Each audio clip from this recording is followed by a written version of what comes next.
I am so excited for you to meet my good friend, Jeremy Enns. Jeremy Enns is a wonderful colleague of mine. He is an incredible marketer, and he is incredibly gifted and knowledgeable when it comes to podcast growth. And he is here in the studio with me to teach you exactly what goes into creating a podcast that people can't stop talking about, that people won't stop talking about, and how you can reverse engineer a recommendable show that grows on its own via word of mouth. Welcome to Insider Secrets to a Top 100 podcast. I'm your host, Courtney Elmer. Let's make your business binge-worthy. Jeremy, I am thrilled that you are here today. Thank you so much for making the time. Yeah, thank you so much for having me, Courtney. As soon as we started talking about this episode, I was like, ooh, this is going to be, I think, one of my favorite podcast conversations that I've had. So let's get into it. I know. I'm excited to nerd out with you because I think the topic that we're going to be covering here in this episode, how to create a show that actually gets recommended, that people actually want to share and tell their friends about because they're proud to listen to it and they identify with that show, is so key. And it's something that not a lot of people are talking about in the podcasting space. But before we jump into that, I want to talk about an elephant in the room here in the podcasting industry, which is this idea that starting a podcast is easy. So therefore, growing one should be easy too. And at the same time, we're told, well, podcasting is one of the slowest platforms. You know, it's a long play. Be prepared. It's not an overnight thing. And at the same time, we're told, well, it can explode your business and it's so amazing and it could grow your authority and your impact and all these things. There's so many mixed messages. And I'm curious to get your take on how is it that you think this rhetoric actually sets podcasters up to fail? Yeah, this is something that when you're like in the podcast industry and you go to like all these different like software platforms and different, course providers and coaches, and, you and I are podcast marketing coaches. And so like there is some element of part of what we're helping people do is grow. But then there's also this tension of like, we both know, and I think that, we both talk about it realistically of like, it's not going to happen overnight. There is literally nothing you can do that is 100% within your control that like from this week to next week is going to 100x your podcast or anything like that. Like it is, talk to any big podcaster and they will tell you that it has been a years long process of getting here. And yet on the kind of starter entry level podcast side of things, you get all of these platforms, people helping people launch their podcasts, software platforms, hosting platforms saying like, yeah, podcasting is so easy, or like get started. It's never been easier to start a podcast. And this is technically true. It has never been easier to start a podcast. It was harder previously. I have a client who he's been podcasting since like 2005 or earlier and had to figure out how do you like connect a landline phone to a recorder to like, it was way harder at one point. It is way easier than that now. But I think what gets lost is like how hard it is to actually create a successful show, create a marketable show. And this is something that nobody really talks about because it's really hard. And I would say like fewer than 2% of podcasters ever really figure that out. I might even say fewer than 1% of podcasters actually have highly marketable shows. And so like there is a huge gap here between starting something and creating something that an audience is excited to listen to. And I think that all of this rhetoric around podcasting being easy, or even when people say starting a podcast is easy, people think, oh, podcasting is easy, growing an audience is easy. It kind of sets people up going into podcasting with this idea that like, all I need to do is start it and publish and I'm going to grow an audience. And, that's just not the case. So I think there was this quote that one of my early podcast production clients, he had a guest on. The guest said something about the root of all unhappiness is misaligned expectations. And I think about this every single week, basically. This is 10 years ago almost at this point. And I think like, yeah, there's a lot of stuff that I'm willing to put in incredibly hard work, wait incredibly long amount of time for the payoff, if I know that's what I'm signing up for. But if I've been told, hey, I'm going to get this thing in 3 months or 6 months, and then I'm 3 months or 6 months in and I haven't moved the needle yet, I'm like, oh, is it me? Am I the problem? Am I doing this wrong? Like everybody said it was easy. And so if it's not working for me, like maybe I'm the problem. And so I think this is something that I think you and I both would love to see more transparency and kind of realistic expectations around. 100%. I see this all the time, and I'm sure you do too, where clients will come and they're expecting quicker wins than they get with the podcast. And we get a lot of existing podcasters who'll come and say like, I've been doing this for 6 months. I've been doing this for a year. I've been doing this for 2 years and I'm still getting 28 downloads an episode. And it's painful because for them, they're asking themselves, what am I missing? And this is another thing too, Jeremy, where I feel like, these hosts put hours into creating good content, thinking that that is what's naturally going to grow their show because people are going to love the content and they're going to share the show. And these are some of the same creators who hit a growth plateau early on. So what do you think is the real cause of this? Why does this happen? Why do people struggle when it comes to growing their podcasts? Yeah, I think there's a big misalignment in expectation. Again, going back to this theme on the part of podcast hosts in regards to what it takes to actually grow an audience today. And I know that this is something that you and Seth Silvers talked about on one of your episodes together, speaking to this idea of craft. And I think Seth was talking about the idea of YouTube being a comparison to podcasting. And I've always thought like we should treat podcasting like YouTube to some extent. We're now actually, Spotify is opening up more metrics that we can start to track changes and kind of assess our show's marketability in terms of like a funnel. So seeing how many people saw the show, of those people, how many people showed interest, how many of those click play on an episode and listen for 60 seconds. So YouTube has always given creators those metrics. And so they have known exactly what the problem is. And so if you are getting views, but nobody's clicking in, okay, either my video title or the thumbnail are not appealing to people. Now that we have that in Spotify, we can see, okay, if I'm getting views and people aren't clicking in to my show or showing interest, either the show title or the show cover art is not appealing to people. And I think that this is where most people, in my experience, most people think the solution is they need more exposure to more people. But one of the interesting things that the Spotify data is now showing us is that even a lot of shows, you might be getting 100 downloads a month. So pretty small show.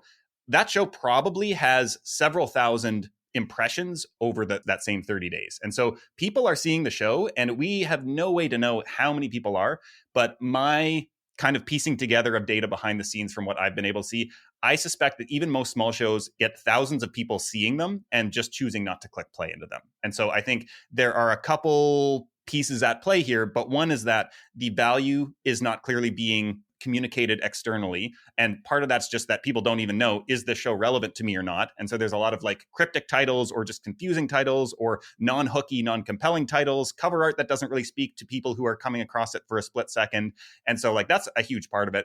But then you get into search and there's like, you search for a show on functional health or something like that. I used to work with a lot of health providers and this was a common theme. And you come up with, there's 30 shows and like, how is the listener going to pick among those? And why are they going to choose yours? And there's all these elements that go into that as well. And so I think thinking about this in terms of like, okay, let's assume my show is getting in front of thousands of people a month. And based on that, if I'm only getting 28 downloads an episode, why might that be? Why might people be seeing my show and not clicking into it? And if we go forward with that assumption, even if we can't prove that that is true, I think that that's going to help us make some smarter decisions about some of these kind of first touch points. And I know you've got a whole framework around this as well. Yes, well, it's something we both talk about because it's something that's so needed. And Jeremy, I would love to link to that video that you did on these new Spotify analytics in the show notes for those that are listening, because it was such a beautiful breakdown. It was brilliant how you actually took these analytics and showed podcasters how to look at it for their specific shows, how to look at what the benchmarks are, what numbers should we be looking at in terms of what we could loosely call a click-through rate for the podcast. We've never had this kind of data before. Something else that I love, that you said this in episode 8 of the last season of your podcast, Podcast Marketing Trends Explained. And you talked about how long it takes to get to 10,000 downloads an episode, which for you listening right now, it's an average of 7 years. And this is where I think a lot of people begin to mistakenly assume, well, consistency is the key to growth. I just got to stick with it. But you and I both know that's only true if you have your podcast set up right from the start. And you talk a lot about podcast packaging. What are those steps on the listener journey that they have to go through before deciding whether to hit play? And you just touched on a few of them. And I'd love to break this down even further so that people can begin to think about, okay, if this is what a listener behavior, if this is what is happening when a listener encounters my show, what then do I need to think about potentially optimizing to be able to capture more of that traffic that might actually be seeing my podcast? Yeah, so there's like all the packaging elements of the cover art and the title and the description and the episode titles. And I know that you've talked about that a lot on the show, so I don't know that we need to go into more depth there. But I think like the thing that is underlying all of those is the show concept or the show premise. You'll hear people talk about it in different ways. Sometimes people talk about the format as well, but I almost see format as a subset of that larger idea. And so this is, I think, where there is more work to be done for most creators. And so this is essentially, I think what most people do when they have an idea for a show is they take the first idea, the low-hanging fruit idea, and say, oh, okay, my business is about, I'm a wellness coach. And so I'm going to interview other experts in the wellness space about how people can be healthy. And that's great. Sounds good. 15 years ago, that would have been a big show probably without even trying. And today, that is one in probably literally hundreds of shows that all have the same basic show concept or premise. And so there is nothing different that has been done here. And I think that this just happens in any industry where we think of this like this is such a like corporate buzzword, but we think of like the word innovation. But it's like that's what each of us needs to do in order to build an audience. Because if there are solutions that are out there already that people can go and consume, maybe they are by people who have a bigger following than us. They have more name recognition than us. Maybe they're celebrities. They have higher production value. They have a bigger existing audience that is going to fuel more growth. It's like we can't just do the same thing and expect that any of that audience is going to choose us or anybody new is going to pick us over this more established, more trusted thing. And so we need to offer something that is different and a different take on that topic in order to build an audience around it. And so this is like my favorite part of podcasting is actually like spinning up concepts that are more interesting on a specific topic. I haven't prepped anything on this, but where my mind starts to go is thinking about, I always like to think about like, what are small points of leverage that I can zoom into? So there's the big topic, but like of that big topic, what are like the really small things that I could dedicate more time to than anybody else would? And I'm going to own that thing. And so maybe in this case of a wellness coach or something like that, what I might look to do is think about like, okay, what are the points in the day that are like the really most beneficial for my overall health? And maybe I'm going to look at like, okay, what are the first like 5 minutes of waking up or something like that? And maybe I zoom into like another health and wellness show might dedicate one episode to that, or maybe even like one question to that within every episode.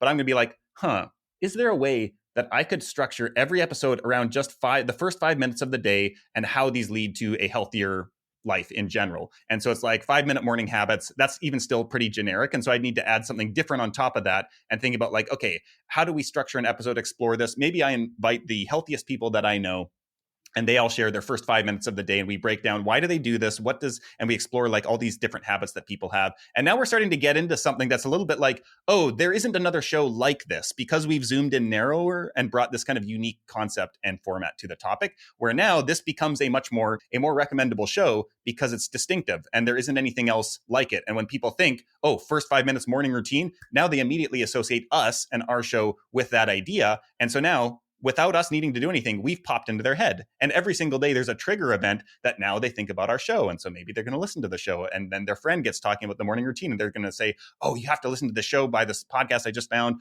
And it's all about the first 5 minutes of the day and how it can set you up for a healthier life. And so this is where I think when it comes to creating a more marketable show, before we get into the packaging, it's like, what is the underlying premise here, the show concept? How do we create something there that has a hook to it so that when people hear it, they're like, oh, that's different. That's kind of refreshing. And I haven't heard that kind of thing before. I love this. This is exactly where I was hoping where you would go with this, because it is true. You have to have clarity on that first before you can then decide, okay, what my podcast name is going to be and what's the cover art going to look like. And if they click through, then what's going to be the first thing they see on that first line of the description, and so on and so forth. And something, Jeremy, that you have a brilliant process dialed in for is actually doing that competitor research and seeing what other podcasts are in this space. And you touched on this a little bit just now, but most podcast hosts don't actually do that to the degree that they need to. They might do a quick search to see if their podcast name that they want is taken. Can you break down your process for what actually should go into a competitor analysis and why this is one of the foundational steps to actually creating a strong show premise to be able to have a show that gets recommended? Yeah, so some people will have organically done this. And so I think like anything that I create at this point, I'm not really going out and consuming all the different content on podcasting because I've just been living in the world for 10 years and I already subscribe to all the newsletters in the background. Like I just am living in that content. And so if you are like a part of a community and have been embedded there for a long time already, you'll understand a lot of this. It's still helpful to go to listen to the other shows. If you're creating a podcast, if you haven't listened to the other podcasts, you do want to be able to know, like, what are you positioning yourself against? And the really helpful reframe for, I think, a lot of people when it comes to positioning and competition and differentiation, we always think like we're competing with those shows for their audiences. But I think the beautiful kind of like judo move here, I never get it right, which martial art it is. I think it's judo, which is like using your opponent's momentum against them. We're not actually using it against them, but we're thinking about like, okay, all of these shows already exist. They already have audiences. And I'm not going to be able to siphon off any of those audiences by, doing the same thing as them. There's also a lot of research that shows that in order for people to change their habits. So they already consume one product, one podcast, whatever. They need to perceive the other thing as like many, many, many, many times better. And so I can't remember what the exact number is, but it's like they have something that they're happy with. Your thing needs to appear on the surface like 5 to 10 times better than that thing in order to get them to switch. And so it's like, that's not even possible for most of us. Like we can't be 10 times better than the best show that's already out there. And so we need to think, okay, how can we create something that naturally complements all of those things? And so that people might listen to those, but they're also going to come to us for something different. And we can send our people to them for something different because we're not doing that same thing. And so this is where we actually need to understand, what are other people doing? And one of the things that emerges from this, and this is when you've started to find, at least for me, I drive a lot of my creative output on annoyance. And so when I just like hear something that is a cliche, that is like I just know is either wrong or a incomplete, like half truth. The thing about podcasting is easy. Like when I hear that time and time again, I'm like, oh, this is like, why does nobody actually tell it like it is? And so I'm like, okay, there's an opportunity there for me to create something around this. And maybe that's a whole show, or maybe that's, a blog post or something like that. But I think we need to get a sense. What I would typically do is I list the at least 10 like competing shows in my space, whatever you see that as. And I'll create a spreadsheet and I'll look at like, okay, what are the format of these shows? What are the length of these shows? What is the vibe of these shows? Like, and you can get a lot of this from without listening yet. And so depending on how deep you want to go, like I've had some clients who will do like 50 show comparisons. Like they'll make exhaustive lists and they won't listen to all of them, but they'll listen to like the top 10 of those. But they'll get the sense of like, okay, these are the other shows. These are the formats. These are the specific audiences that they're speaking to. Because you can have shows on one topic that speak to very different audiences that are not even at all in competition. And then you can actually start listening to some of these. And sometimes you see that the show that you thought was like really great and that you could never hope to compete with is just like either not aligned with your audience at all, or it's terrible quality. And it's like, oh, I can do better than that. And I can do better on these other areas. And so getting to this sense of like, okay, here are the common things that everybody is talking about. And so usually when I see that, if I see everybody's talking about the same thing, I'm like, okay, this is now my list of things I will never talk about, because they can already get that elsewhere. And now I have clarity to say, okay, I don't need to talk about this. And like for me, one example is in podcast marketing, like tactics. I love tactics. And you can get them anywhere. ChatGPT can give you all the tactics. Like there's not that many of them, and they all work. They won't work if you don't have a highly attractive show. But I've kind of been like, okay, people can get that anywhere. So I will never talk about tactics, even though I love them. And like I can nerd out and I can help you build a tactic for your show and a strategy. But like that's not what I'm going to offer, because that is abundant elsewhere. And so I think starting off from that sense of like getting what is kind of like overabundant already in the market, that's now on your do not talk about list. And then like what is not being talked about, that should be. And that's where you're going to try to find a way to like fit your show in and really like own that and that idea and kind of lead into that more than other people think is reasonable. Yeah. And you know what, Jeremy, too?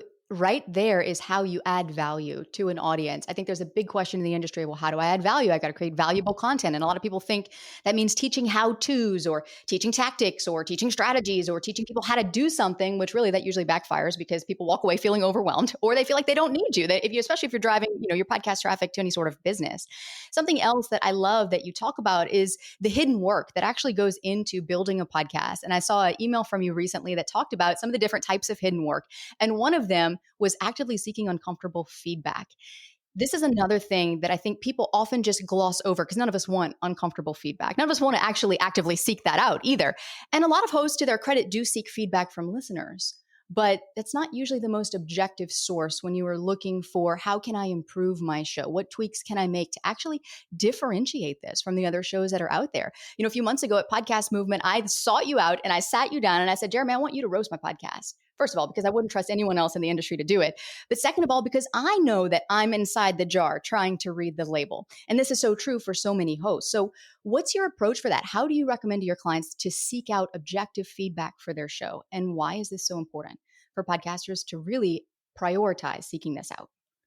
Yeah. So for my clients, basically, I start off every client engagement. I'll listen to anywhere from, depending on the length of the show, like 3 to, even 10 episodes if they're short episodes. But I'll spend probably like 5 to 7 hours listening to the show. And then I go through like all their back-end content, website, show packaging, newsletter, all this kind of stuff. And then everybody tells me this is stupid, and it kind of is, and I kind of love it. But I do this like video report that's usually like 2.5 hours long of me just talking through everything that I see with their show. And I have no voice left at the end, and I'm completely hoarse. And basically it gives them the next like probably several years of work of things to focus on. And so like part of that is highlighting like, okay, here are all the problems, here are all the opportunities, here's the low-hanging fruit, here's the big questions.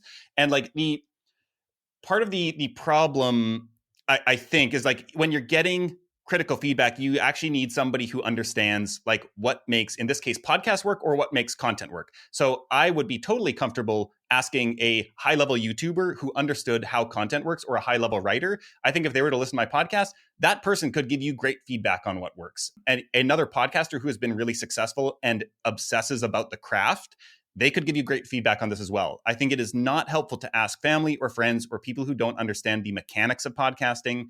Even marketers typically do not understand podcasting, even though they understand all the same things apply in a different context. And so I think like the who really, really matters. And you can get useless feedback that sounds great on the surface from somebody who doesn't really understand what's working. So I think starting off with like choosing wisely who you're asking for feedback from, I think giving people specific prompts. And so one of the things that I would look at is, I mean, a lot of this you can test yourself. Like you don't need to actually get feedback from like ask somebody to audit your show. You can, one of my favorite little tricks is like, you know, go to a conference or a meetup or something like that where your people are hanging out and just say, hey, did you ever listen to this show before? I've been really into this thing, and this is your show, but you're not telling them it's yours because otherwise they're going to be nice to you.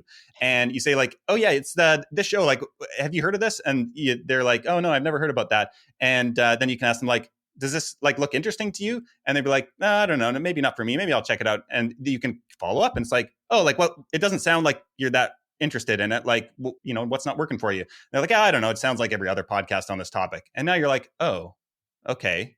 Now I've got some honest feedback from somebody who wouldn't have told me this if I had told them that, you know, this is my show. And, you know, if you've got your face on the cover art, you might need to wear a mask when you're doing this in person. So you might need to get a little bit more elaborate. But this is one way that like you can get this feedback out there in person if you're willing to go ask for it. And I think most people don't want to hear it, which is unfortunate, because what ends up happening is then we spend years of our lives frustrated working on a show that there might be some tweaks we can make in order to get it to work better. Or it could be that this show idea does not have any legs. And like there are plenty of shows that there is no reason that they will ever work. And that's just something that like we're better off saying, okay, I'm glad I know that there is not an audience of the sufficient size for what I need this show to do for me out there. And so maybe it's better if I shut down the show and I move on to my next idea. And I'll say like personally, shutting down a show was one of the most freeing things I ever did. I did it after 30 episodes. I felt like as a podcast expert, I can't like quit so early and admit that I had the wrong idea for the show. And then I did it and I was like,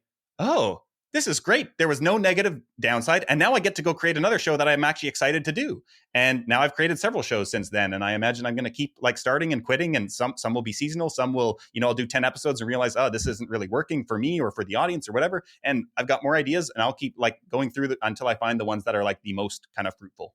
And I think, Jeremy, that right there is where we should drop the mic, because I feel like inherent in what you just said is embrace the iteration process. Know that it's going to take time, but also make an effort to really try to get underneath of what might make your show different, what might make people overlook it as it is right now. And I know in the next episode, I'm excited to dive into you with what does it look like to actually now then create a content strategy around your podcast that can actually help you monetize your show, that actually sells, and why a lot of the marketing advice out there is useless, as we have broken down some of those industry norms here today. But Jeremy, I love the way you think. I know we're so philosophically aligned, and I just thank you so much for being here today to share your wisdom and to share the truth behind what it really takes to succeed in podcasting. Yeah, thank you so much for having me. I hope you enjoyed this episode as much as we enjoyed recording it for you. And I don't care what you are doing right now, you need to drop it and head to the show notes to check out Jeremy's video where he's diving deeper into the Spotify stats and how to use this information for your podcast. And if you found this episode helpful, I would love it if you would take a moment to leave a review and let us know. Then don't go anywhere, because in the next episode, Jeremy joins us back to talk about how to create a content strategy that actually sells, as well as the metrics that you need to be looking at to see whether that content strategy is actually paying off. That's all coming up next to help you make your business binge-worthy.